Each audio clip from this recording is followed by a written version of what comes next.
अल्लाह का फैसला है। सबसे पहले उन पर कहत आया, 3 साल तक एक बूंद बारिश न हुई, नदियां सूख गई, बाग जल गए, जमीन पत्थर बन गई। लोग आसमान की तरफ देखते रहे, कब बारिश आएगी, लेकिन आसमान से जवाब आया, खामोशी।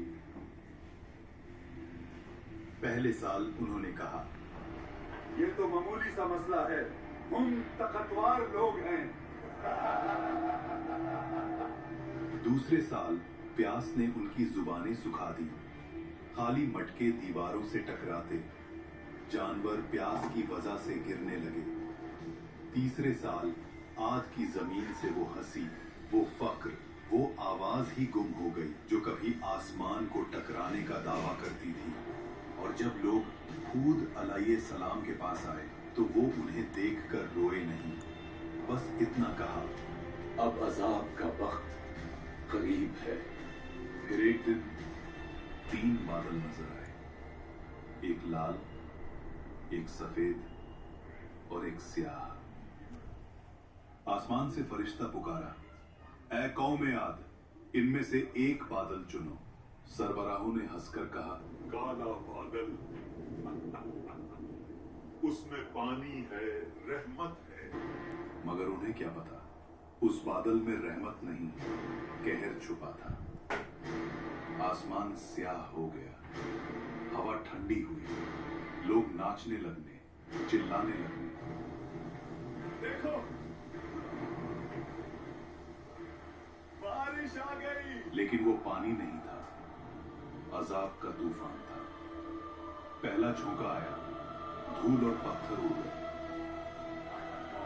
आंधी के हर झोंके में उन्हें लगता कि हवाएं उनका नाम मिटा रही हैं। दूसरा झोंका, पेड़ गिर गए, जानवर उड़ गए। उनकी सारी मूर्तियां, उनका सारा फख्र, उनके बाग, उनका शहर, सब हवा में बिखर रहा था। रात को लोग अपने बच्चों को बाहों में दबा लेते, मगर आंधी उनकी चीखों से ज्यादा तेज चलती। तीसरा झोंका, इंसान हवा में छिन गए। उनके महलात जो कभी सुतूनों पर आसमान से बात करते थे, अब रेत के नीचे गिरते। 7 रात और 8 दिन तक वो तूफान चलता रहा।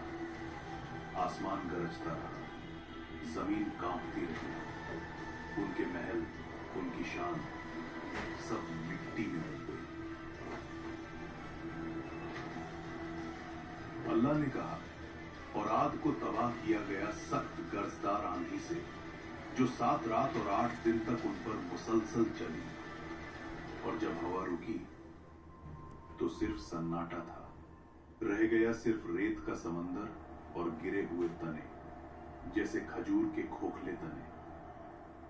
लेकिन उन चंद लोगों को जो हजरत हूद अलैहिस्सलाम के साथ ईमान लाए, अल्लाह ने बचा लिया।